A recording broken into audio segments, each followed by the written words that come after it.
Bonjour à tous. Normalement, vous devriez avoir le son, si tout va bien. Est-ce que vous nous entendez bien? Juste quelqu'un qui me répond dans le fil de discussion.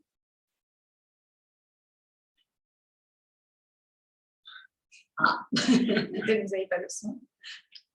Mets un mot dans le fil justement pour voir si...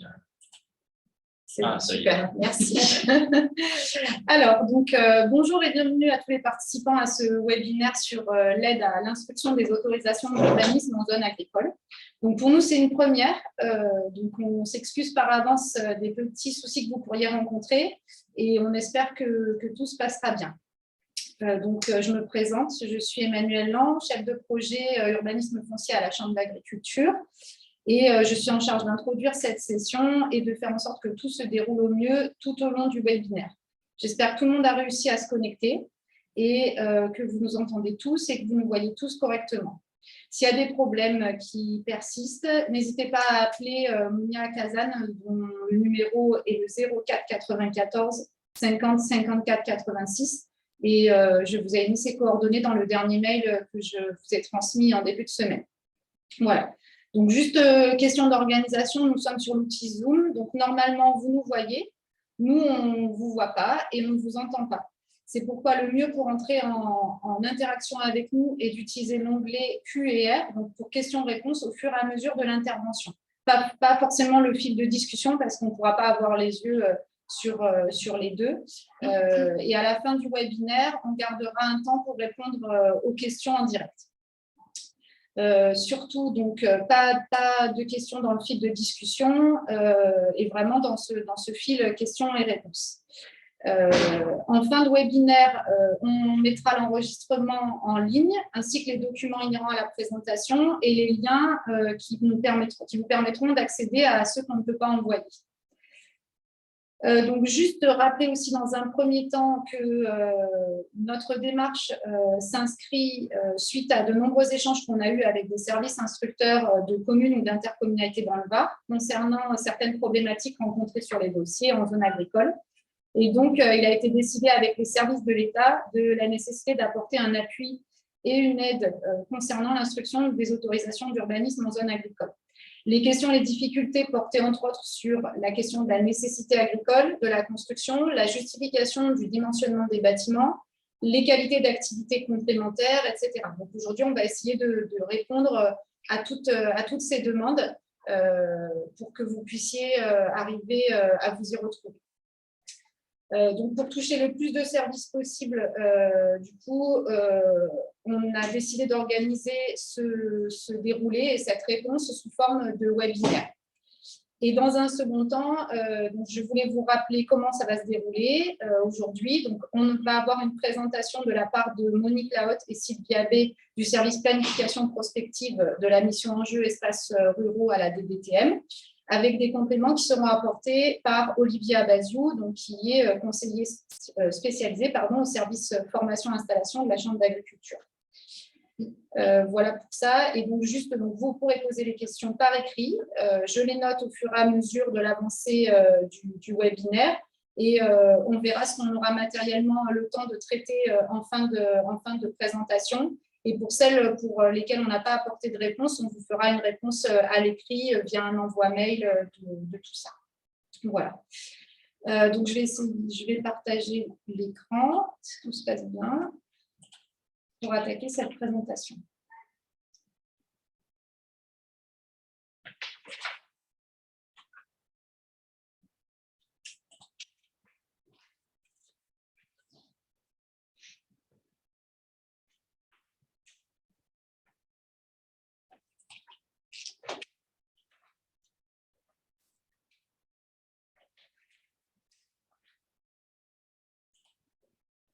Alors, donc, on va attaquer cette présentation.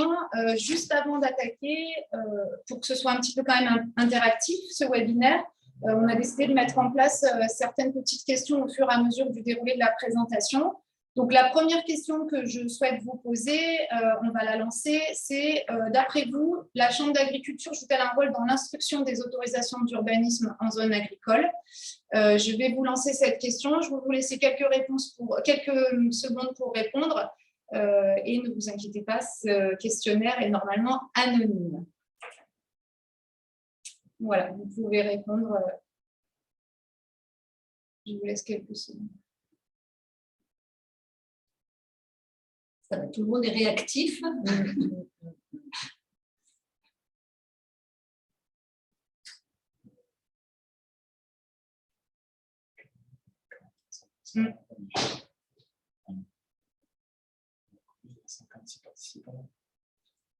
Ouais.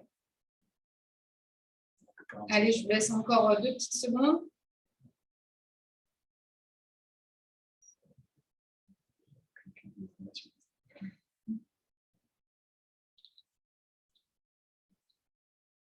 Allez, on arrête.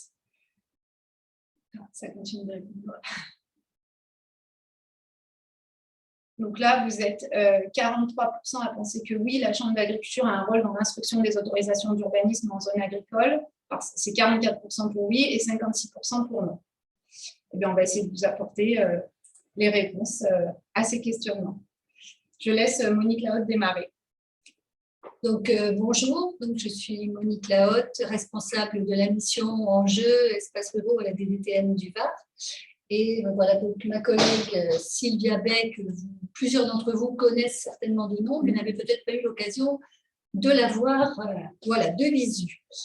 Avant d'entrer dans le vif du sujet, juste pour répondre à des petites questions sur le schéma décisionnel des instructions d'urbanisme et répondre au petit quiz que vous venez d'avoir.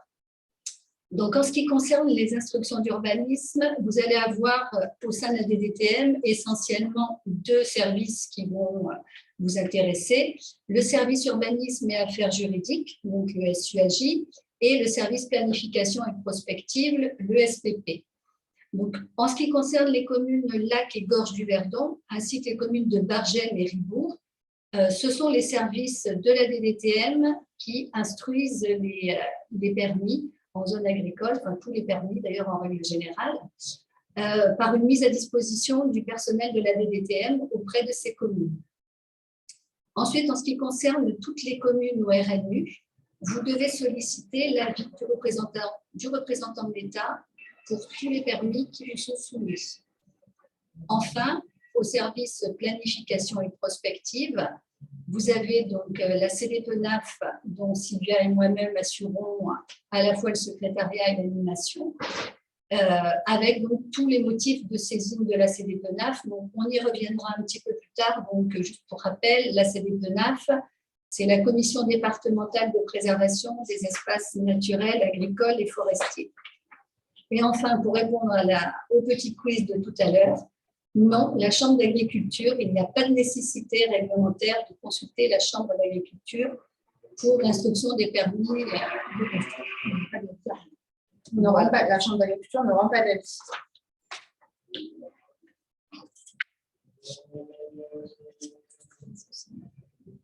Voilà. Avant d'entamer vraiment la thématique sur l'instruction des permis, je voulais vous faire un petit état des lieux de la consommation des espaces.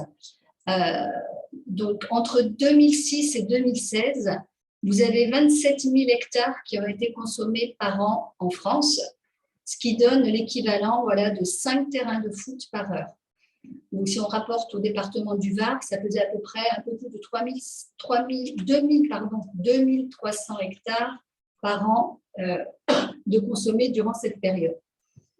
À noter également que dans le Var, la part des surfaces artificialisées est supérieure au niveau national, puisque nous avons à peu près 9,5% des surfaces qui sont artificialisées dans le département, contre une moyenne de à peu près un peu plus de 6% au niveau national. Sans surprise, bien évidemment, l'artificialisation est surtout due à l'habitat. Une bonne nouvelle quand même, c'est qu'il y a un ralentissement de cette consommation. Je cite notamment, par exemple, là, la toute récente loi climat et résilience qui définit pour l'horizon 2050 l'objectif de zéro artificialisation nette et pour 2030, la diminution de moitié de la consommation d'espace. Donc, pourquoi protéger cette zone agricole, justement? Donc, pourquoi? Parce que la zone agricole, c'est une activité économique qui contribue à la satisfaction des besoins alimentaires en structurant les paysages et en jouant un rôle important dans la protection environnementale. Donc, je vais vous présenter juste très rapidement quelques outils réglementaires pour protéger ces espaces. Vous avez donc bien évidemment le zonage A des PLU et non des POS, puisque là, petit couac au niveau de la présentation, les POS n'existent plus.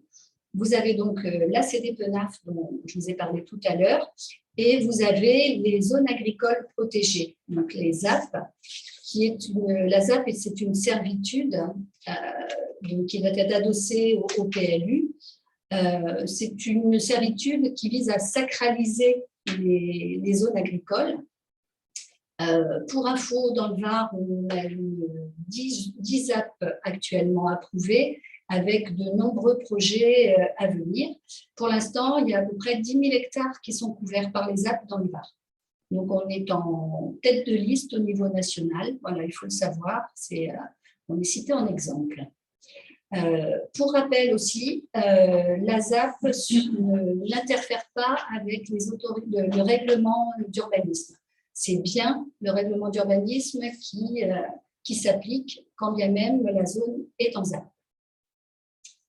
On passe à notre deuxième petit quiz avant de passer à la diapo suivante. Alors, à votre avis, les zones agricoles aujourd'hui sont-elles constructibles? Je vous laisse quelques minutes pour répondre à ce petit quiz. Et moi, j'en profite pour m'hydrater.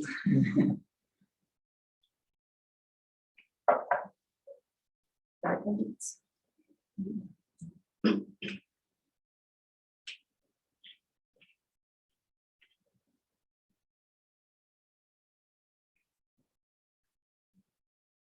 Allez, on vous laisse encore 5 secondes.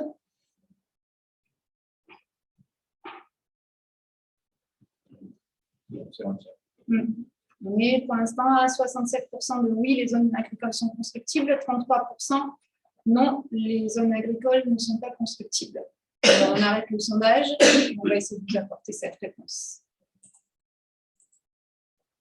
Donc, après cette première présentation générale, on rentre un peu plus dans le vif du sujet concernant la réglementation. Donc, la zone agricole est définie par le Code de l'urbanisme, par l'article R 151-22, comme étant les secteurs de la commune à protéger, qui doivent être protégés en raison de leur potentiel agronomique, biologique ou économique.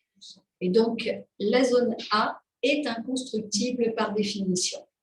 Toute construction, comme je vous l'indique, se fait à titre dérogatoire et doit être absolument justifiée. Donc justement, qu'est-ce qui peut être autorisé? Donc c'est l'article R 151-23 du Code de l'urbanisme qui le définit. Peuvent être autorisées en zone agricole les constructions et installations nécessaires à l'exploitation agricole. Donc ce mot nécessaire est mis en gras parce que toute l'instruction va reposer vraiment sur cette nécessité agricole. Sont également autorisées les extensions, les annexes de bâtiments d'habitation, les changements de destination et autres fixés par les autres articles du Code de l'urbanisme. Obligé d'attendre ma collègue. Il doit manquer une. On a loupé une. Non, c'est ça, pardon, c'est moi qui m'y perds. Comment déterminer la nécessité agricole? Donc, effectivement, il y a 2 étapes bien définies. qui sont distinctes et successives. Il faut, dans un premier temps, déterminer le caractère agricole de l'activité. Et une fois que ce caractère agricole aura été avéré, vérifier si la construction projetée est vraiment nécessaire à l'activité exercée. Donc, c'est une analyse qui se fait au cas par cas et qui se base sur un faisceau d'indices. Donc, c'est là toute la difficulté de l'instruction de ces permis en zone agricole. On fait une petite pause, on vous fait un troisième petit quiz pour introduire la suite. D'après vous, la surface minimale d'assujettissement est la seule preuve à apporter pour prouver le caractère agricole de l'activité. Vrai ou faux?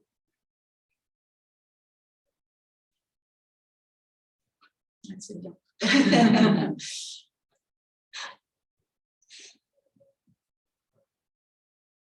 Nous avons des instructeurs absolument au top.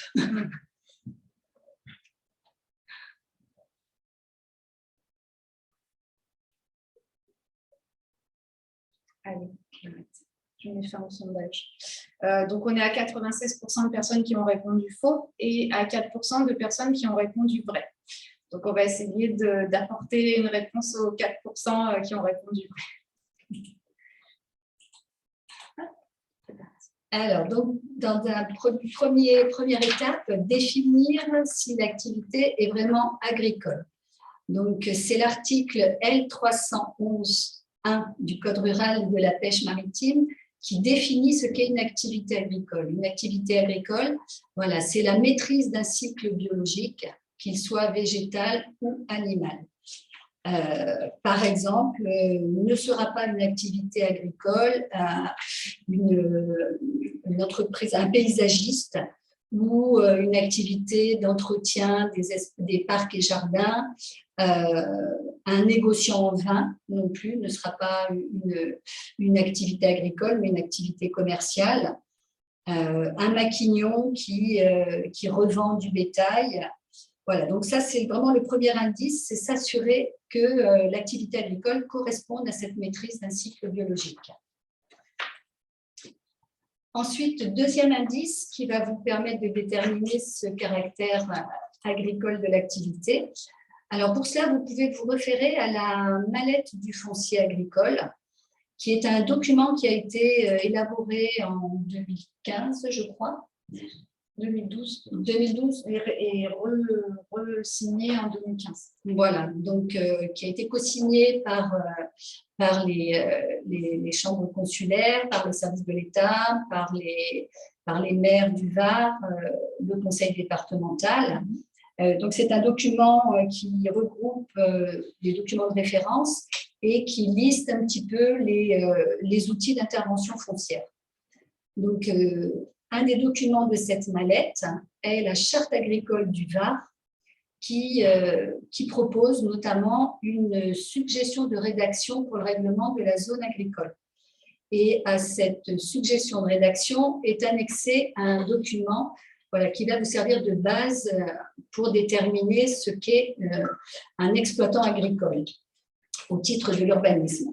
Donc, il y a deux critères qui sont deux critères à minima pour permettre de penser s'ils sont remplis, que l'exploitation dispose quand même d'une certaine assise financière. Donc, il faut à la fois que l'exploitant agricole soit chef d'exploitation et qu'il détienne une double SMA, c'est-à-dire une double surface minimale d'assujettissement. Donc ça, on va y revenir. Voilà, je vous explique juste en gros ce qu'il en est. On va voir ça un peu plus en détail, à savoir qu'actuellement, la majeure partie des PLU du département ont repris à la fois cette suggestion de règlement et ce critère de définition de l'exploitation agricole. Donc, la maîtrise d'un cycle biologique ne suffit pas pour justifier de l'existence d'une activité agricole. Comme je vous le disais, il faut quand même qu'il y ait une certaine assise financière et une consistance économique suffisante pour permettre le maintien dans le temps de cette exploitation et par la suite la possibilité de construction de bâtiments. Donc, pour s'assurer de cette réalité économique, vous avez plusieurs critères qui sont listés ici. Donc, la première, c'est l'attestation d'affiliation à la mutualité sociale agricole, sur laquelle on peut passer. Voilà, donc qui est l'attestation que vous retrouvez le plus souvent annexée aux dossiers qui vous sont fournis. Ouais, donc là, je reprends un petit peu la main. Donc, bonjour à tous, je suis Olivier Baziou, conseiller au service d'installation de la Chambre d'agriculture.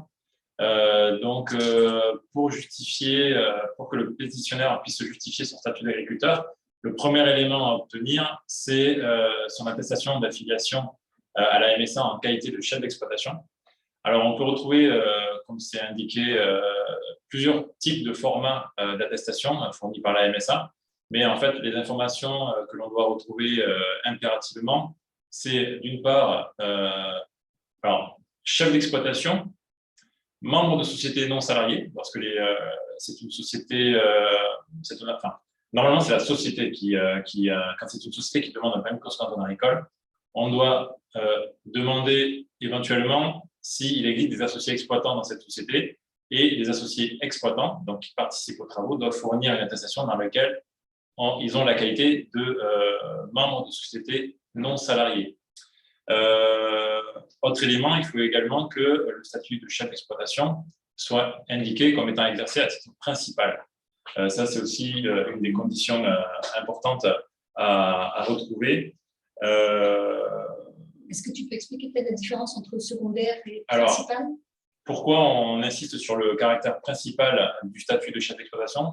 C'est parce que lorsqu'il est indiqué que le pétitionnaire est à titre secondaire, ça veut dire que son activité principale n'est pas agricole. Donc, par définition, l'activité agricole est secondaire et peut être accessoire à un autre type d'activité et peut ne pas répondre aux exigences posées par la réglementation en termes de constructibilité de la zone. Voilà. Après, je pense que c'est tout en termes. C'est bon, d'accord. Donc, deuxième critère dont il faut tenir compte, c'est la fameuse surface minimale d'assujettissement, donc la SMA, qui est définie à la fois par un arrêté ministériel, tout ce qui concerne l'élevage, et par un arrêté préfectoral en ce qui concerne les productions végétales.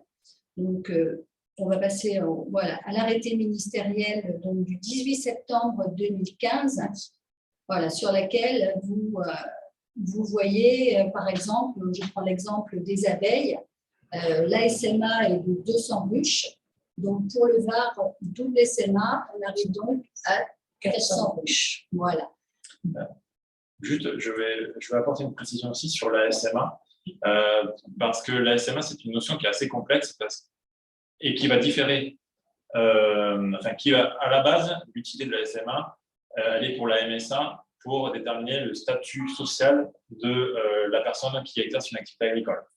Donc, sur la base normalement d'une SMA, la personne exerçant une activité agricole peut revendiquer le statut de chef d'exploitation. Donc, ça veut dire qu'en principe, une personne qui a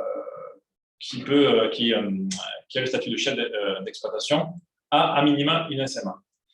Le souci actuellement, c'est parce qu'il y a toujours… C'est trop simple. C'est trop simple.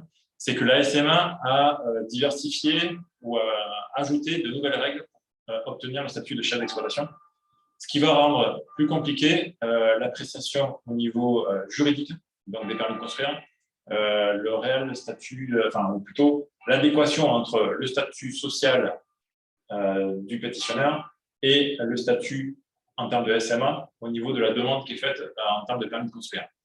Je m'explique.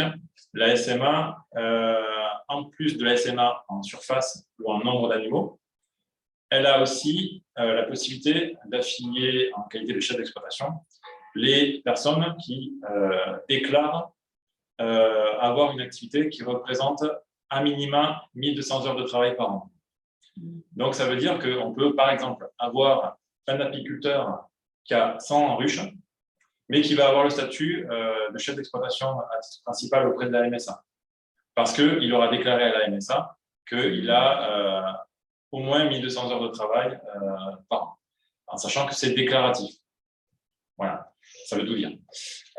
Donc, c'est pour ça que la SMA, l'attestation d'affiliation à la MSA, va être un élément parmi beaucoup d'autres pour déterminer de la qualité d'agriculteur et pour vérifier que la personne va remplir tous les critères pour obtenir une autorisation de construire.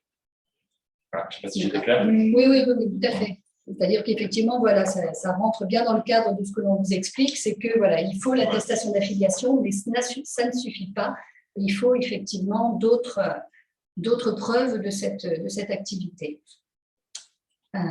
Voilà. Donc, ensuite, vous avez donc, là, on vient de voir pour l'élevage, vous avez, en ce qui concerne les productions végétales, c'est l'arrêté préfectoral du 30 juin 2016. Je peux passer Emmanuel. Voilà, qui définit les SMA. Donc là, je prends l'exemple voilà, du vigne à vin de table. Vous voyez, c'est 4 hectares. Donc pour le Var, toujours pareil, hein, on multiplie par 2, c'est SMA. Donc c'est 8 hectares pour le Var. Ensuite, s'il s'agit de production agricole qui ne figure pas dans ces arrêtés, c'est ce que l'on trouve effectivement de temps en temps. Donc, il faut à ce moment-là que le pétitionnaire retire un revenu annuel supérieur à 1,5 SMIC. Donc, pour info, au 1er janvier 2022, le SMIC annuel est à 15 228 €, soit 22 842 € pour 1,5 SMIC. Donc, ces chiffres sont définis par l'instruction ministérielle du ministère de l'Agriculture de janvier 2002 qui est relative aux demandes d'aide à l'installation. 2022. Pardon, 2022. 2022, oui. Je dis 2002. Oui, moi, je retarde un peu. Voilà, donc une fois que l'on a démontré la réalité de cette activité agricole, deuxième thématique à étudier, c'est la nécessité de la construction. L'exploitant doit expliquer son projet agricole qui motive donc par la suite son projet de construction. Donc, ça peut être soit par le développement d'une activité, soit la diversification de son activité, la mise aux normes de son exploitation ou le regroupement de ces bâtiments pour permettre de rationaliser son fonctionnement. En ce qui concerne les pièces qui sont à joindre au permis, donc vous avez des pièces obligatoires qui sont définies par le Code de l'urbanisme, et ça, bon, je pense que vous les connaissez en tant qu'instructeur. Cependant, pour un permis en zone agricole, il y a vraiment une nécessité de documents supplémentaires pour avoir une idée un peu plus fine du projet de cet exploitant. Donc, pour vous aider, vous avez une notice explicative qui vous avait été transmise il y a quelques temps, que vous pouvez donc demander au pétitionnaire. Voilà, donc c'est ce modèle-là de fiche de renseignement que vous utilisez d'ailleurs, il me semble, déjà dans l'instruction de vos permis. Donc, cette fiche de renseignement vous permettra de connaître voilà, à peu près s'il y a déjà des bâtiments existants, les surfaces qui sont déclarées, savoir, voilà, il y a toute une partie où le pétitionnaire peut vous expliquer son projet et apporter ses arguments. Voilà. Deuxième document extrêmement important, c'est le relevé parcellaire d'exploitation, là aussi délivré par la MSA. Je peux passer maintenant. Voilà, qui va vous permettre de déterminer et de calculer la fameuse SMA. Là, je vais juste peut-être d'abord, avant qu'Olivier ne rebondisse, juste une petite explication concernant les chiffres que vous trouvez dans l'avant-dernière colonne. Ces chiffres représentent, voilà, définissent les cultures. Si vous vous repérez au petit encart qu'il y a en bas, voilà, vous verrez que par exemple, Il y a 76 pour la viticulture, pour les vignes AOC. Voilà. 91, je crois que c'est pépinière en conteneur. C'est des exemples. Hein. Voilà. Voilà. Vous avez 0,5, je crois que c'est l'oléiculture, les oliviers. Et avec l'ensemble de ces surfaces que vous calculez, vous faites un ratio. Et là, on voit si le pétitionnaire atteint ces 2 SMA. Bon, voilà. Alors, juste encore un bémol sur ce document. Je suis monsieur bémol. Donc, le problème du relevé parcellaire, c'est que le plus souvent, il n'est pas à jour. C'est-à-dire que les agriculteurs, ils doivent… la MSA réalise un parcellaire à l'installation de l'agriculteur. Et ensuite, lorsque les surfaces de l'agriculteur évoluent, c'est à l'agriculteur de le notifier à la MSA pour mise à jour du relevé parcellaire. Bien souvent, ce n'est pas réalisé, ce qui fait que ce relevé parcellaire, il peut s'avérer être incomplet. Voilà. En tout cas, il ne sera pas à jour. Donc ça, normalement, c'est au pétitionnaire à s'assurer qu'il est à jour. Si il s'aperçoit qu'il n'est pas à jour et donc vu les délais pour obtenir un document de la part de la MSA, ça peut devenir compliqué. Donc le pétitionnaire va pouvoir joindre à ce relevé parcellaire d'autres types de documents pour justifier de l'existence des productions qu'il a su réaliser. Donc il pourra fournir certains documents qui sont liés à la nature de la production qu'il réalise, notamment pour les viticulteurs. On va retrouver le CVI, c'est le casier viticole, qui en fait, c'est un document qui est tenu par les douanes, qui enregistre toutes les surfaces plantées en vigne.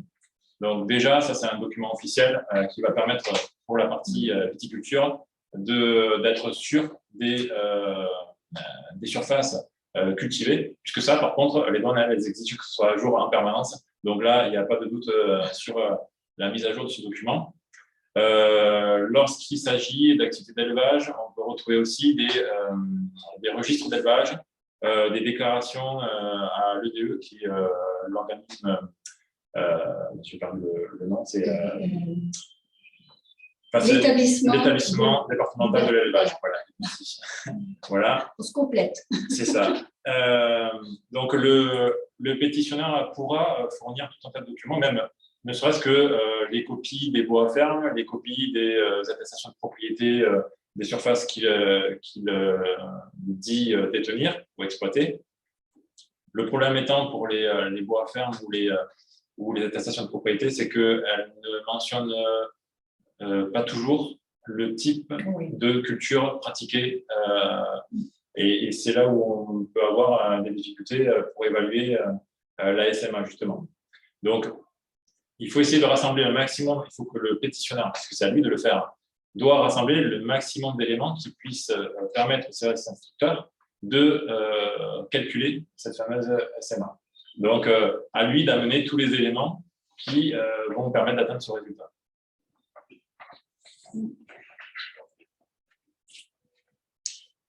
Donc, vous avez également sur le portail de l'État dans le Var, parce que ça j'ai oublié de vous le dire, mais tous ces documents sont sur le portail de l'État dans le Var. Voilà, on le démontrera à la fin de la présentation.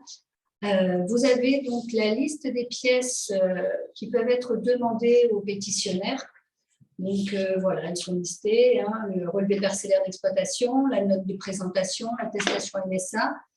À savoir que vous avez des listes à la fois pour une exploitation agricole générale, vous avez de la liste des pièces à fournir pour les activités équestres, pour l'apiculture et pour l'élevage de chats et de chiens.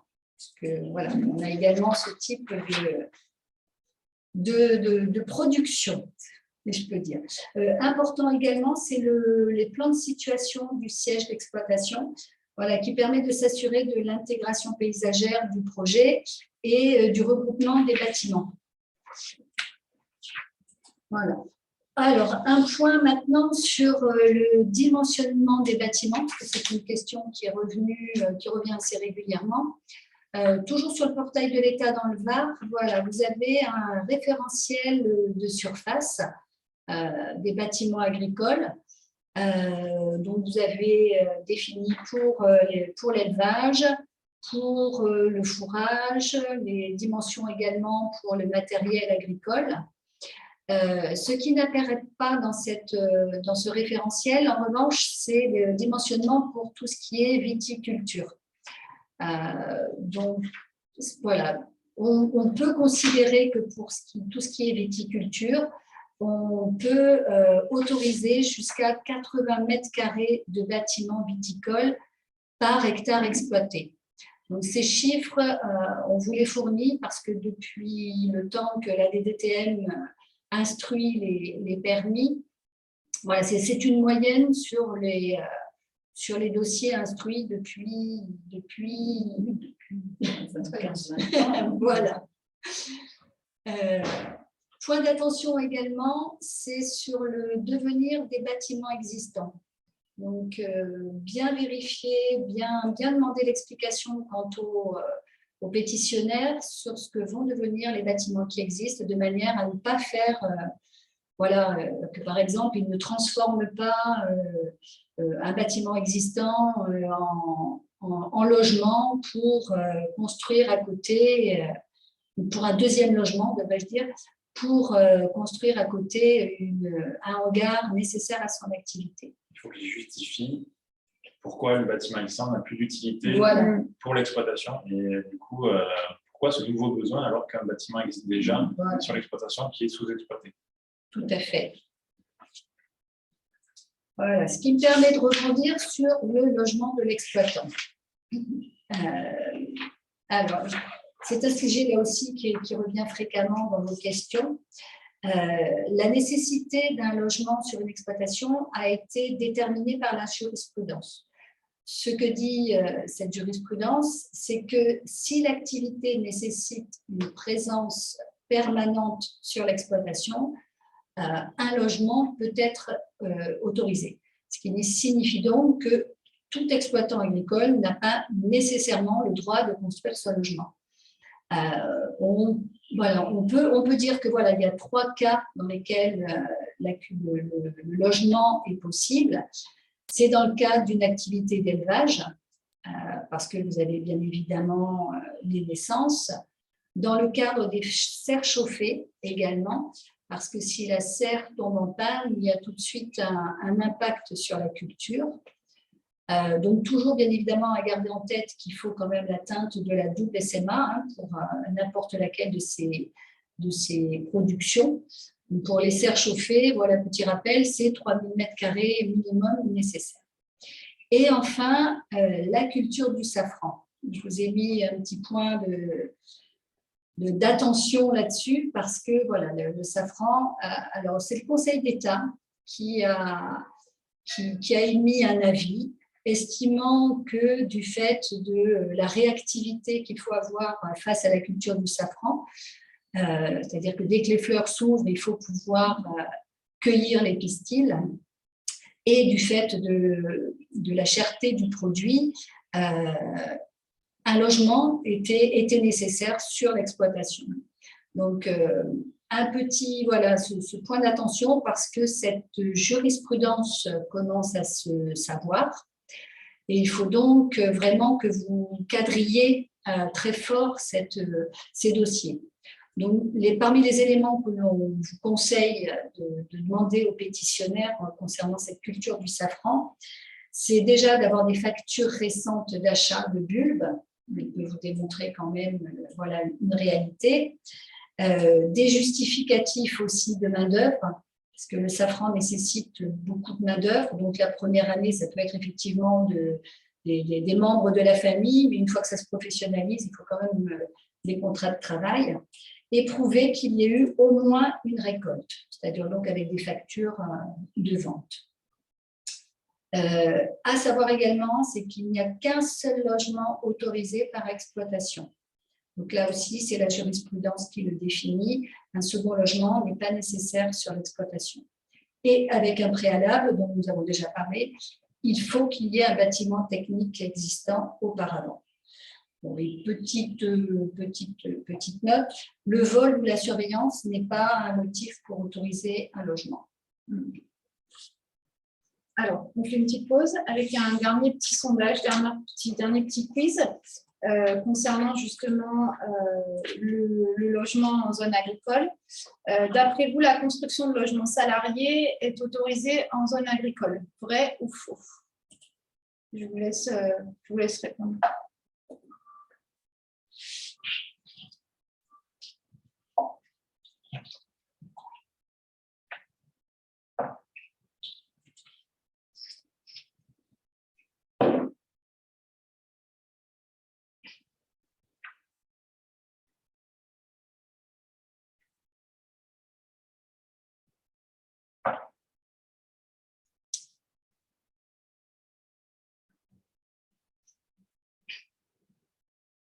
Allez, je vous laisse encore 10 petites secondes.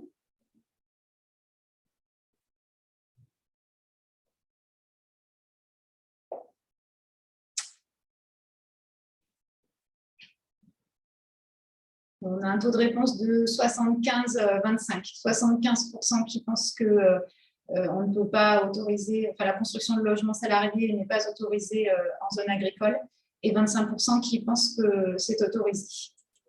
Alors, on va vous apporter une réponse. Merci. Eh bien, non. Le logement des salariés et des saisonniers n'est pas autorisé. Voilà, donc c'est la jurisprudence le dit bien, un deuxième logement n'est pas nécessaire à l'exploitation agricole. Donc, en revanche, ce qui est autorisé, c'est l'accueil journalier des salariés de l'exploitation, voilà, dans la limite de ce qu'autorise la législation du travail.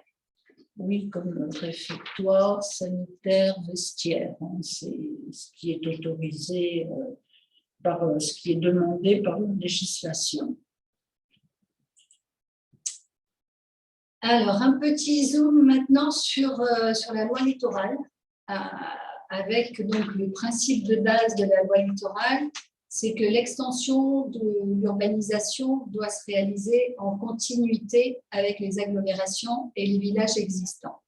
Toutefois, l'article L121-10 du Code de l'urbanisme autorise des dérogations pour les constructions ou installations nécessaires aux activités agricoles.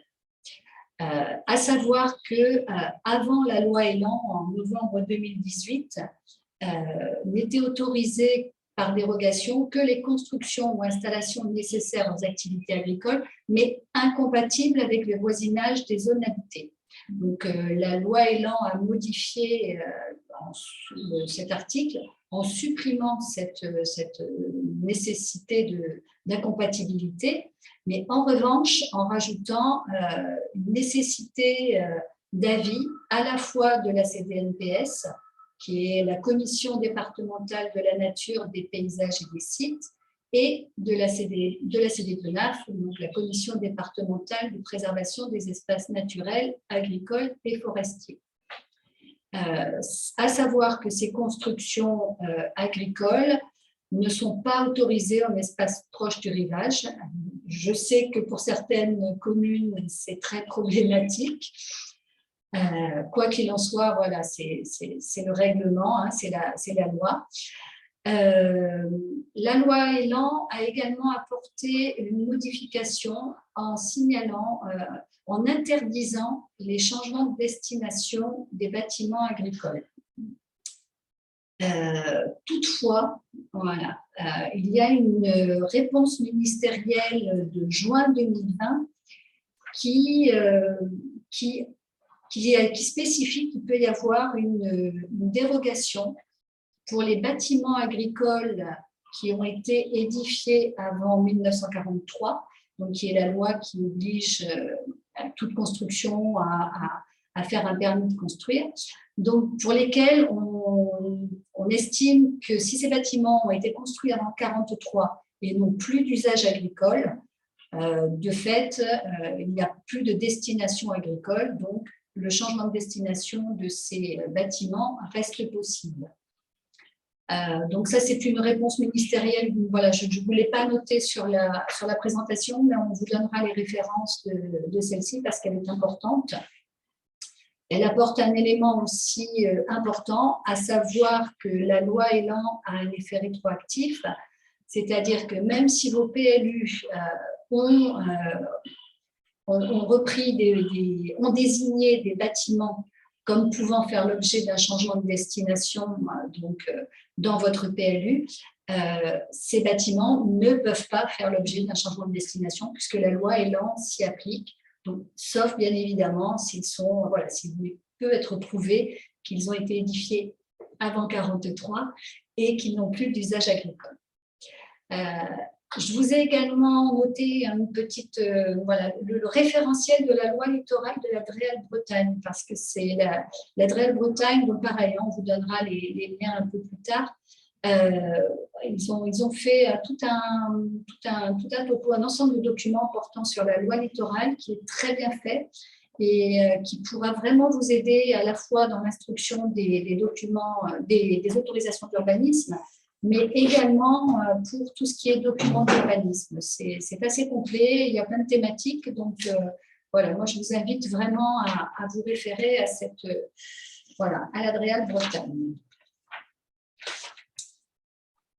Alors, un autre zoom sur l'agrivoltaïsme. L'agrivoltaïsme, qu'est-ce que c'est? L'ADEME le définit comme étant une production électrique couplée à une activité agricole.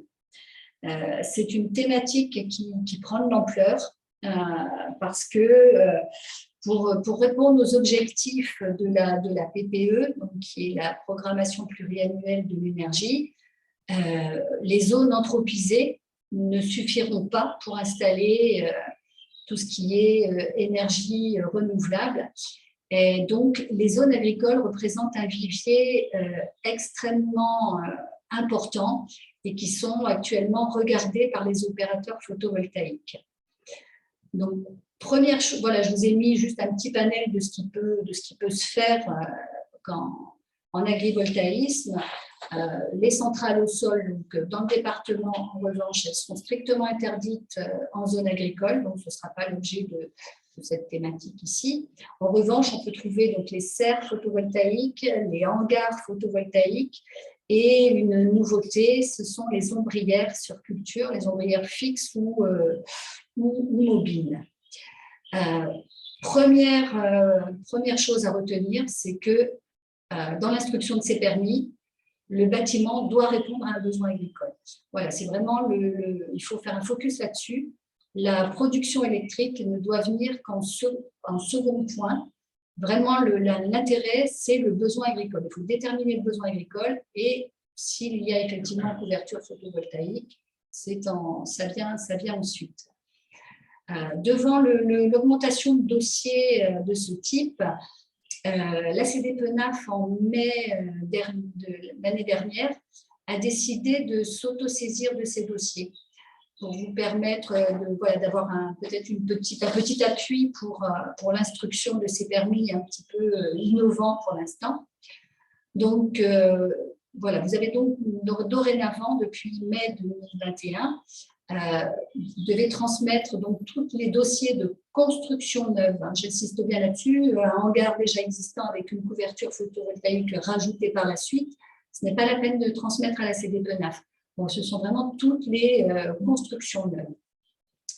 Alors, pour vous donner un ordre d'idée, depuis mai 2021, la CDPENAF a vu 30 hangars, 5 serres, 13 manèges équestres, ça c'est très tendance également, et 3 ombrières avec des surfaces pour les ombrières entre 3 et 6 hectares chaque dossier. Donc, on arrive déjà à un total d'à peu près 20 hectares de couverts en photovoltaïque. Donc, c'est vraiment voilà, c'est important voilà, de saisir la CDPENAF pour tous ces dossiers. Alors, la CDPENAF, justement, qu'est-ce que c'est? La CDPENAF, elle est définie par l'article L112.1.1 du Code rural de la pêche maritime. C'est une commission qui se prononce sur les consommations d'espace, que ce soit à la fois dans les documents d'urbanisme ou au titre des autorisations d'urbanisme. Donc, c'est une commission de Donc, comme je vous le disais au départ, dont le secrétariat et l'animation sont assurés par Sylvia et moi-même. C'est une commission qui regroupe une vingtaine de membres. Vous avez bien évidemment le milieu agricole avec la chambre d'agriculture, les syndicats agricoles. Vous avez les élus. Vous avez des membres d'associations environnementales, la Fédération des chasseurs, les notaires du Var.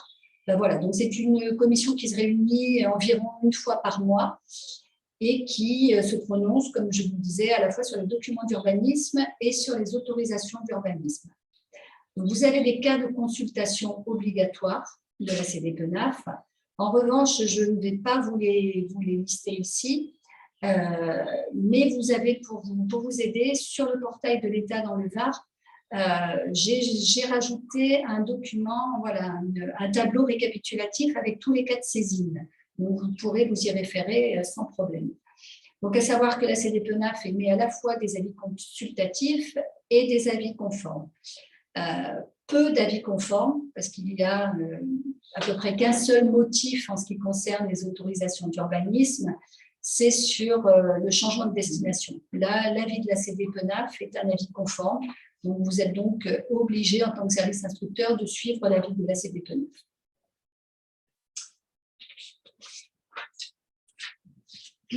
Voilà, donc en ce qui concerne la présentation générale, elle est terminée. On va juste passer sur quelques petites questions diverses que vous nous aviez posées en amont de ce webinaire. Là, je vais laisser Olivier reprendre la parole. Oui, donc une des questions qui est revenue assez souvent, c'est portée sur le questionnement de l'autorisation de construction pour des demandeurs qui s'installent, donc qui créent leur activité agricole et qui demandent une autorisation d'urbanisme au démarrage de l'activité. Donc, c'est sûr que c'est toujours problématique pour apprécier la réalité de l'activité dès lors qu'on est sur une phase d'installation. Donc, ça veut dire qu'il va falloir réunir là aussi des faisceaux d'indices qui vont permettre de justifier une construction précoce des constructions. Donc, on va pouvoir se baser déjà sur le type d'activité qui va être réalisé. Par exemple, en horticulture ou en maraîchage, il peut être nécessaire de construire des serres ou des tunnels pour réaliser cette activité-là. Et la problématique majeure, c'est qu'on a beaucoup parlé de la SMA, c'est que souvent, ces personnes-là, au moment de l'installation, ne vont souvent pas pouvoir démontrer qu'ils exploitent bien les deux SMA, qui sont le plus souvent exigés. Donc, dans ces cas-là, on va se référer on va dire que les services instructeurs peuvent faire preuve un petit peu de souplesse dans l'appréciation de certains critères, notamment celui de la SMA, mais ça veut dire aussi que les pétitionnaires ils vont devoir bien démontrer la réalité de l'activité qu'ils vont avoir. Ça va passer par, là aussi, des démonstrations de démarrage d'activité avec des factures d'investissement, avec d'achat de matériel, d'achat de plans, etc. Et éventuellement des engagements dans des syndicats agricoles ou tout type d'éléments qui va pouvoir montrer qu'ils s'engagent dans un processus de création agricole. Ça peut être aussi uniquement, déjà, il y a un premier, le numéro sirène. Ça veut dire qu'ils sont déjà passés, bien entendu, par la Chambre d'agriculture et ils ont créé juridiquement une entreprise agricole. Ça va être aussi par la réalisation d'un prévisionnel économique, donc où on va reparler de la démonstration de l'atteinte d'1,5 SMIC. Donc là, vraiment, on est un petit peu sur... c'est un peu subjectif, hein, il faut bien se l'avouer. Et on reste toujours sur une appréciation du projet qui nous est présenté pour vérifier sa crédibilité. En fait. De toute façon, c'est bien ce qu'on disait, hein, c'est des faisceaux d'indices. Ouais. Voilà, c'est toute la difficulté parfois. Alors, il y a certaines activités comme l'élevage où là, on peut déjà, d'ores et déjà se dire que bon, la nécessité du bâtiment dès la création de l'entreprise peut se justifier, mais là aussi, ils vont devoir fournir des preuves d'achat des animaux, des surfaces qu'ils ont récupérées, soit pour des pâturages, soit pour faire du fourrage, etc., qui va démontrer que cette activité elle est en préparation, mais qu'elle va bien être réelle. Élément qui va être important et qui, là, va lever beaucoup de doutes pour les services instructeurs, c'est lorsque le pétitionnaire va présenter l'obtention de la DJA. La DJA, c'est la dotation jeune agriculteur. Pour ceux qui ne connaîtraient pas ce dispositif, c'est un dispositif européen et national qui accompagne les jeunes agriculteurs lors de l'installation en leur octroyant une aide économique. Et pour obtenir cette aide, on va dire que ces jeunes-là doivent vraiment montrer patte blanche puisqu'ils ont un parcours professionnel à réaliser, ils doivent justifier le diplôme, ils doivent avoir monté un provisional économique sur 4 ans, justifier de certains niveaux, de l'atteinte de certains seuils économiques, et ils ont des engagements à tenir une fois qu'ils ont obtenu cette DGA sur 4 ans minimum, avec un contrôle final, etc. Donc, ils sont très, très contrôlés, les jeunes qui rentrent dans ce parcours. Donc, nous estimons, je pense que la DTM partage à mon avis, que les porteurs de projets qui présentent un justificatif qu'ils ont obtenu la dotation à jeune agriculteur, on va dire que ces porteurs de projets-là, ça lève, entre guillemets, tout doute sur la crédibilité du projet. Après, il faut être honnête, ça ne va représenter que peu de cas chaque année, mais lorsqu'ils vont se présenter, déjà, c'est des cas qui seront moins difficiles à instruire. Voilà, je ne sais pas si vous avez des choses à rajouter.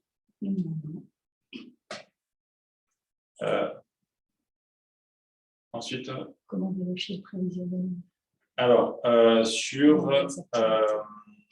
voilà, donc, autre question qui était posée, c'était sur la vérification du prévisionnel. Alors, les pétitionnaires, comme on l'a déjà dit à plusieurs reprises, ils vont devoir faire une étude économique. Alors, il est conseillé de la faire réaliser, qu'ils la fassent réaliser par un expert comptable, déjà, à la base.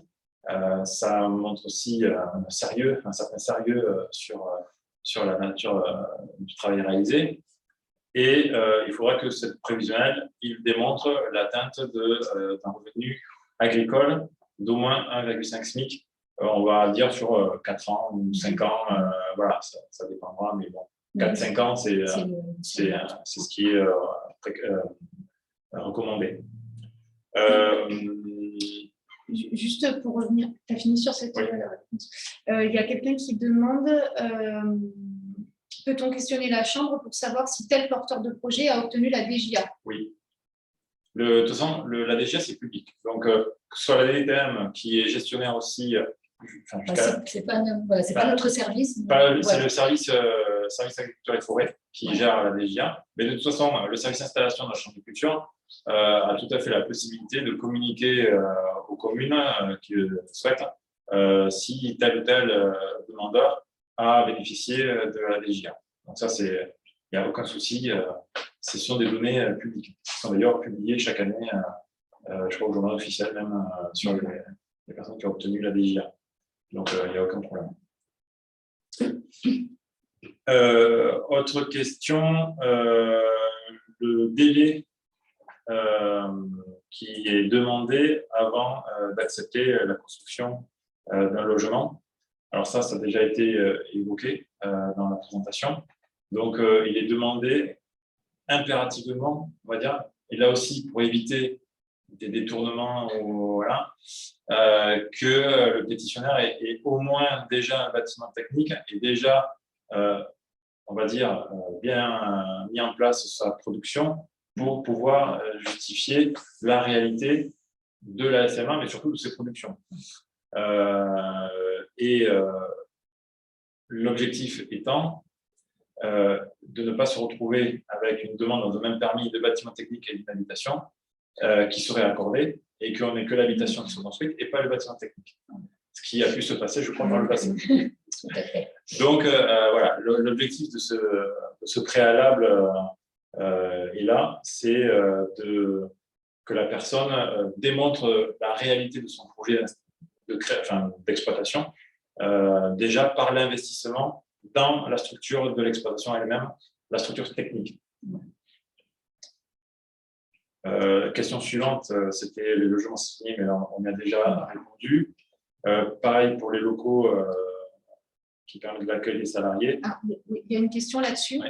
Comment concilier interdiction de logement des saisonniers en zone A et conditions de travail des saisonniers?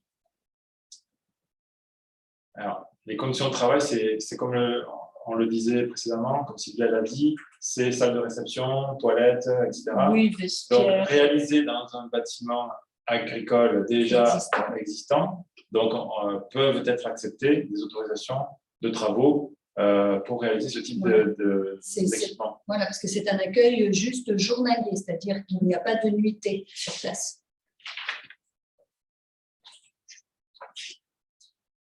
Alors, question suivante qui portait sur le calcul de la SMA.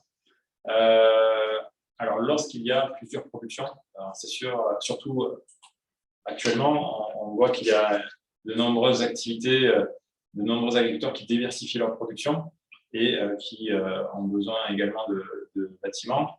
Dans ce cas-là, on va calculer la SMA en faisant une pondération.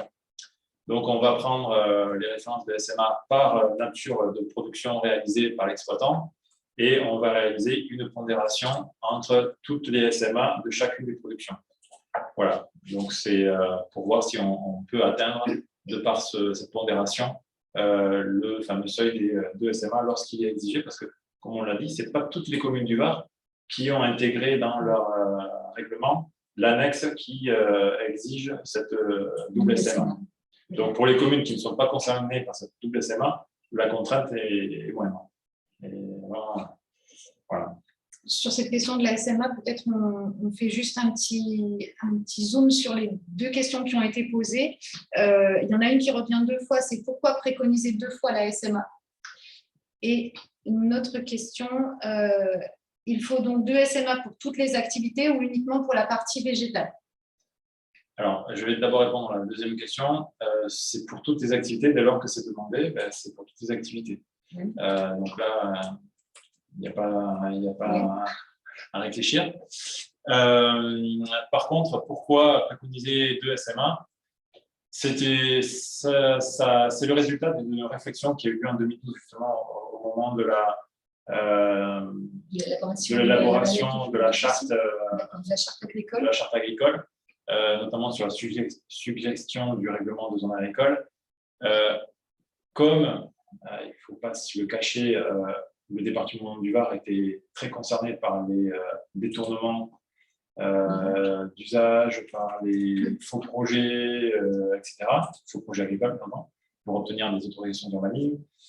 Il a été décidé, entre les différentes personnes associées à la rédaction de la charte, de fixer un seuil permettant, entre guillemets, de faire un tri ou au moins de se dire que dès lors que le pétitionnaire met en valeur au moins 2 SMA, on est à peu près sûr que c'est un vrai projet agricole. Voilà. Premier indice, que l'exploitation est viable. Et que l'exploitation est aussi viable. Donc, voilà. C'est une réflexion qui a 10 ans. Enfin, ça a 10 ans. Aujourd'hui, il va s'engager une nouvelle réflexion sur la charte et donc sur une nouvelle proposition de règlement de zone A. Ça fera partie peut-être des points en discussion, mais ça sera vu dans les mois qui viennent, si dans l'avenir il y aura une modification de ce seuil de SMA. Donc voilà. Ça répond peut-être aussi à la question sur les poules pondeuses. Alors, les poules pondeuses, oui, alors la question des poules pondeuses, c'est vrai qu'aujourd'hui, les poules pondeuses, ce sont des projets qui reviennent très souvent, souvent en diversification, mais on peut retrouver des poules pondeuses en activité principale. Et c'est vrai que si on se base sur la SMA, sur l'arrêté ministériel qui fixe les coefficients d'équivalence. On n'a aucune installation en volaille à titre principal dans le département. Donc, ça devient compliqué. Donc, on va dire que sur ce type d'activité, pour ne pas les bloquer,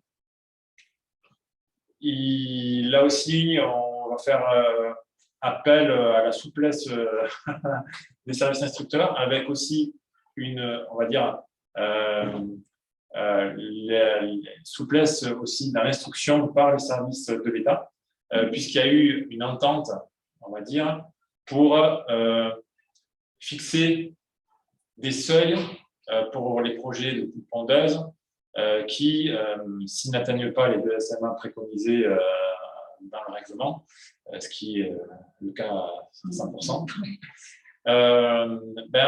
pourront obtenir des autorisations.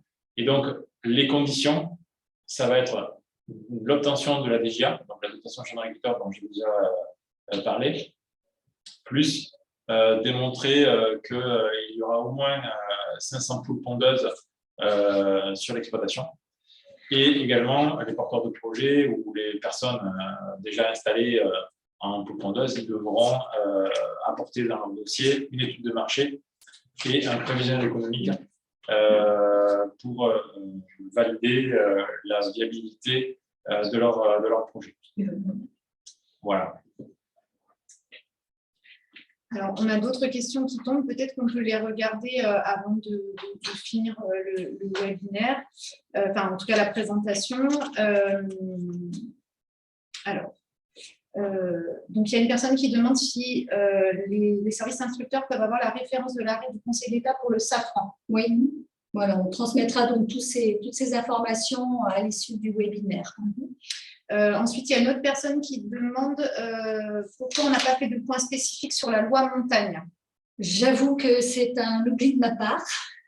Effectivement, je me suis focalisée sur la loi littorale.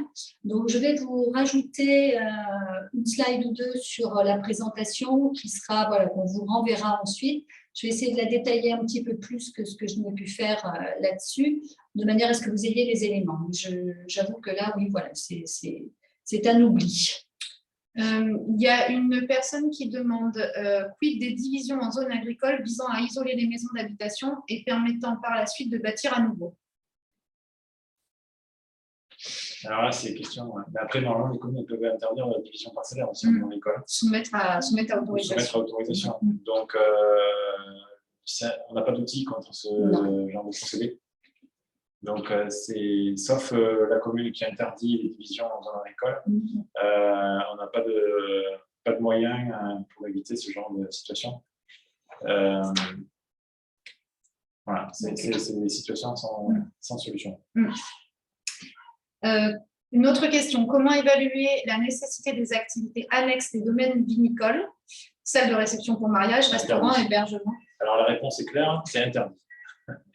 Donc, ces activités ne peuvent être réalisées que dans des bâtiments déjà existants, sous condition d'avoir obtenu une autorisation de changement de destination, selon les règles du changement de destination en zone agricole.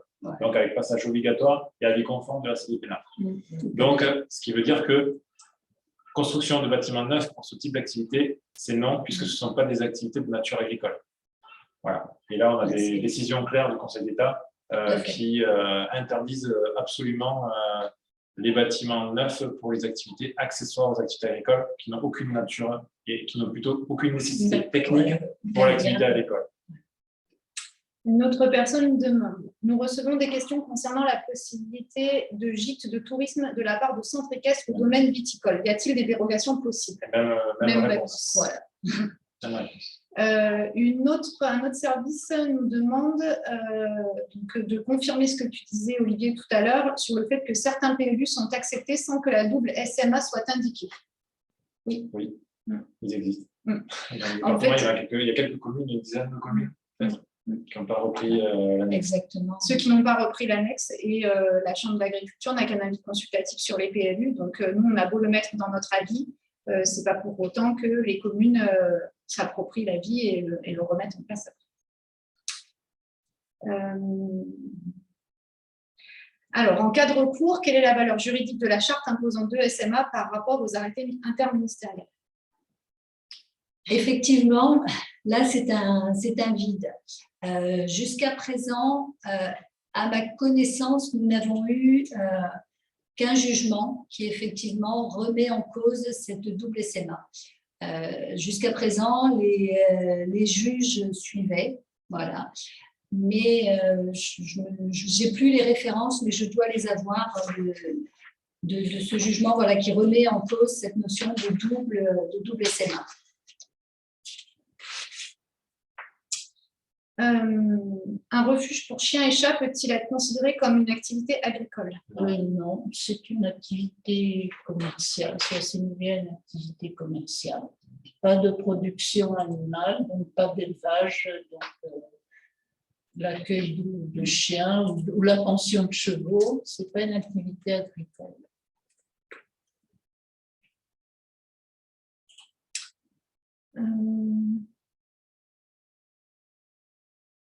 Restons-nous dans la légalité si on demande des pièces non exigibles par le code de l'urbanisme?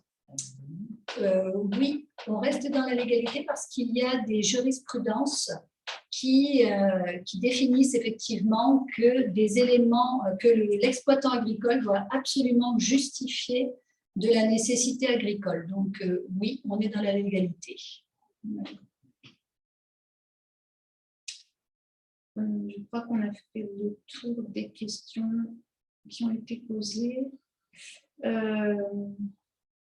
J'ai une question. On ne peut donc pas sur le début de notre formation, on ne peut donc pas se baser sur le statut de chef d'exploitation. Il faut aussi que le pétitionnaire justifie de 2 SMA. Lorsque les 2 SMA sont prévus par l'annexe du règlement, il faut à la fois le statut de chef d'exploitation et la démonstration de la mise en valeur de 2 SMA.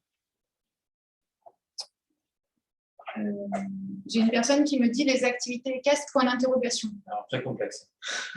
Sont autorisées les activités du travail du cheval, l'entraînement, la préparation, le débourrage, le dressage. Donc, la double SMA requise est la présence de 10 équidés. La seule prise de pension n'est pas une activité agricole et n'est pas autorisée. Donc, il faut que les pétitionnaires justifient la réalité, enfin, justifient la nature exacte de l'activité pratiquée. C'est ça. Et donc, lorsque c'est pension de chevaux en principal, ce n'est pas une activité agricole. Donc, c'est interdit en zone agricole. Il faut que l'activité principale soit l'activité d'élevage qui est par nature agricole. Et ensuite, la loi de 2006 a ajouté dans la définition de l'activité agricole les activités donc, de dressage, entraînement des chevaux. Les centres équestres en font partie. Donc, s'il veut s'installer sur une commune qui a prévu les 2 SMA, ils devront démontrer dans leur projet qu'ils ont donc au moins 10 chevaux, pour justifier l'autorisation de construire.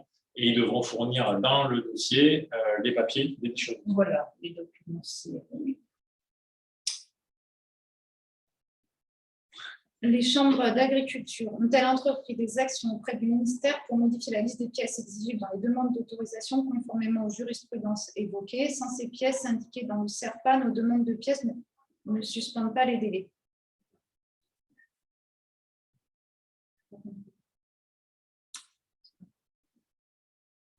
Alors déjà, les chambres d'agriculture, ça m'étonnerait qu'elles aient qu'elles aient fait des demandes auprès du ministère pour modifier la liste des pièces exigibles. Moi, je n'ai pas entendu parler. Je pense que il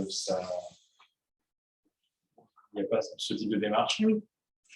Et est-ce que le fait de ne pas fournir ces pièces et de faire une demande de ces pièces supplémentaires, comme elles n'apparaissent pas dans le SERPA et que ce sont nos propres demandes, ça peut suspendre les délais d'instruction du permis ou pas?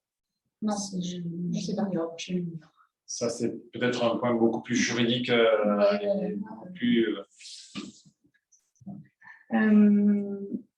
Ensuite, la lombriculture nécessite-t-elle une présence permanente? Non. Non.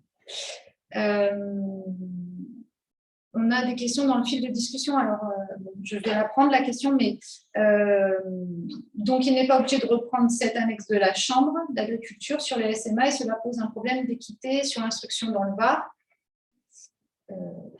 Oui. Ben, c'est la même chose que le règlement, chaque commune peut y apporter ses modifications. Donc, d'avoir repris l'annexe ou de ne pas l'avoir reprise, c'est un choix de la commune. Donc, il n'y a pas forcément d'inégalité. Et certaines communes pourraient interdire aussi certains types de construction qui seraient autorisés sur la commune d'à côté. Donc, selon moi, ce n'est pas une équité. Peut-on refuser une autorisation à un agriculteur en fin de carrière? Non. C'est une invitation. Oui, une invitation, mais souvent ils précisent qu'ils ont leur fils ou petit-fils ou petite-fille en études agricoles et qui reprendra l'exploitation. Donc, ça peut justifier la nécessité d'un bâtiment. Pas d'un logement, non, mais d'un bâtiment agricole, oui. Peut-on préciser le calcul des ratios dans le cas d'activité complémentaire? Nous disposons d'un tableau où on peut vérifier, fait à l'époque par M. Jean-Jean, où il suffit d'indiquer les surfaces, le type de culture et ça calcule automatiquement le ratio. Donc, c'est un document qu'on peut mettre à disposition des communes. C'est le plus facile pour... on a ce tableau qu'on peut mettre à disposition. Après, c'est relativement simple. Oui. Par exemple, si le porteur de projet, je dis n'importe quoi, il a un projet en viticulture et en maraîchage, il indique qu'il a 3 hectares de vignes en AOC Côte-de-Provence. Ça fait une SMA.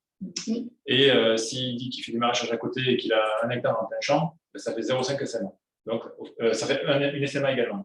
Donc, au total, il a 2 SMA. Voilà, j'ai fait plus simple. Oui, mais c'est assez complexe. Si en vigne, il n'a que 1,5 hectare de vigne, ça fait 0,5 SMA et ainsi de suite. En fait, on calcule là le pourcentage de SMA par nature d'activité et on additionne chaque valeur pondérée de la SMA, de SMD SMA. Pourquoi qualifier d'agricole les élevages de chiens et chats? Quid du détournement des constructions autorisées en habitation? Merci. Les élevages, par définition, un élevage, c'est une production, donc il y a des naissances, il y a une activité de reproduction et c'est par définition une activité d'élevage et une activité agricole. C'est vrai que voilà. Et c'est vrai qu'il peut y avoir du détournement de construction. Mais, ça, c'est le pouvoir de police, pouvoir de police des communes, du maire, pour dresser des procès-verbaux lorsqu'il constate des détournements d'usage. Commune soumise au RNU, domaine viticole demandant une extension de logement. S'il s'agit bien d'une extension de logement, ça peut être autorisé. S'il s'agit d'une extension de logement qui dissimule un second logement, ça ne sera pas autorisé. Voilà.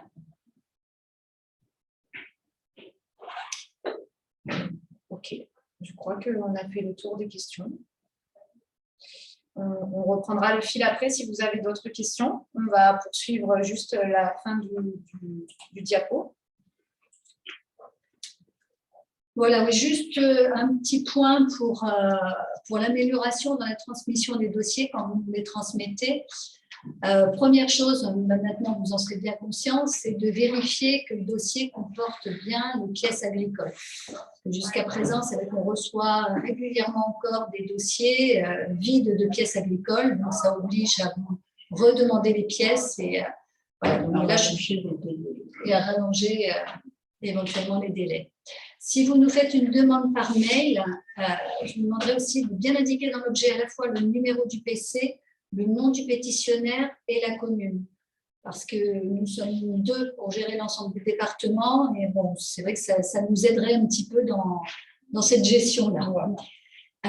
Bien identifier également le destinataire quand vous nous faites des envois courriers. parce que tous les courriers des différentes DDI, les directions départementales interministérielles, donc sur la DDTM, la DDPP, arrivent en préfecture. Et vous imaginez bien qu'ensuite, pour que ça soit redirigé vers le bon service, voilà, il faut vraiment que vous soyez vigilants là-dessus. Donc, pour nous adresser les dossiers en CDPENAF ou à la mission Enjeux Espaces Ruraux. Donc là, je vous rappelle, la mission Enjeux Espaces Ruraux ne donne plus d'avis systématiquement sur toutes les demandes de permis. Uniquement, voilà, on reste en appui, essentiellement Sylvia d'ailleurs, reste en appui vraiment pour les dossiers pour lesquels vous avez des difficultés, voilà, avec une nécessité d'un appui technique sur ce dossier. Voilà, on ne répond plus que sur ces dossiers-là dorénavant. Voilà. J'ai une question. La DDTM confirme-t-elle que la CDPENAF et la CDNPS sont consultables via Plate-O lorsqu'ils fonctionnent? Tout à fait. Vous le dites bien, lorsqu'ils fonctionnent. Donc pour l'instant, nous, on vous conseille vraiment de doubler avec un envoi papier ou par mail, mais de doubler. Parce qu'on est bien d'accord que Plateau n'est pas encore tout à fait au point. Un petit focus sur le portail de l'État dans le Var, donc www.var.gouv.fr. Vous pouvez accéder donc par l'onglet politique publique, soit par aménagement du territoire, construction, logement, soit par agriculture. Et vous avez un onglet préservation de l'espace agricole. Vous y trouvez notamment tout ce qui est construire en zone agricole. Ouais. Voilà. Vous avez donc tous les documents dont on a parlé aujourd'hui, avec les arrêtés définissant les SMA, la fiche de renseignement, le référentiel concernant le dimensionnement. Et vous avez également un guide de construction que nous avons fait il y a quelque temps. Dans ce document, vous avez dans les dernières pages quelques jurisprudences qui peuvent vous aider. Donc voilà, moi j'ai terminé en ce qui concerne cette présentation. J'espère qu'on a été suffisamment clair et puis pas trop lénifiant. Je repasse la parole à Emmanuel. Oui, je vérifie juste les questions. Je ne sais pas si vous avez encore des questions. Je pense qu'on a répondu à tout ce qui avait été posé dans le fil de questions. Donc je vous laisse encore un peu de temps éventuellement. Du coup, moi, je voulais remercier Monique, Sylvia et Olivier pour cette présentation et les réponses à toutes vos questions. Je rappelle qu'à l'issue de ce webinaire, le replay sera mis en ligne sur le site de la Chambre d'agriculture, si j'ai bien fait les manips pour tout bien enregistrer, et sur le portail de l'État pour que vous puissiez le réécouter et je vous enverrai le lien par mail. Alors, j'ai quelqu'un dans le fil de la discussion. Motif, non, c'était pour les infos. Donc, pour conclure, nous voulions vous faire savoir que nous comprenons que certains dossiers sont complexes à traiter. Vous avez toujours la possibilité de solliciter un appui donc, auprès des services de la DDTM, comme l'a dit Monique, auprès de la mission Enjeux Espaces Ruraux ou de la Chambre d'agriculture pour des conseils et des demandes spécifiques. On essaiera d'y répondre au mieux.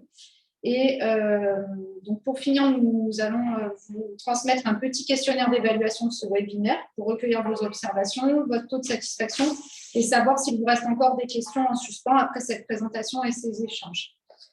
Merci du coup d'y répondre pour voir si d'autres besoins émergent et essayer de proposer des solutions. Alors, j'ai encore des questions qui tombent. Pourrait-on avoir une réunion présentielle avec possibilité d'échange? Du coup, ça, voilà, il faudra, pas dans l'immédiat, mais il faudra le faire remonter dans le questionnaire d'évaluation. J'ai une personne qui me dit quelle réponse peut-on apporter pour la restauration d'un cabanon agricole? Déjà, s'il y a une existence légale, s'il n'a pas été identifié au PLU, pas de changement de destination, pour en faire un studio, un petit logement. Voilà. Si c'est pour refaire les murs ou refaire la toiture, voilà, il faut qu'il y ait une licence légale. C'est tout de notre côté. Donc, je pense qu'on a répondu à tout. Et donc, il est temps de se quitter. J'ai plus de questions. Merci à nouveau à nos intervenants et à vous qui avez suivi ce webinaire. Et on vous dit... Ah, j'ai encore une question. Après, c'est la dernière. Dans le cas d'une demande d'extension de logement en piscine, faut-il demander preuve d'existence légale? Oui. Oui. Un petit de discussion. Bon, merci à vous en tout cas d'avoir suivi ce webinaire et on vous dit à très bientôt et on vous envoie tout dans la suite. Oui, bien sûr, il y a quelqu'un qui me demande si on peut faire un retour des réponses posées par écrit. Je vais essayer de faire ça. Pas de problème. Merci beaucoup à vous et bonne journée. Merci. Bonne journée. Merci. Au revoir. Au revoir.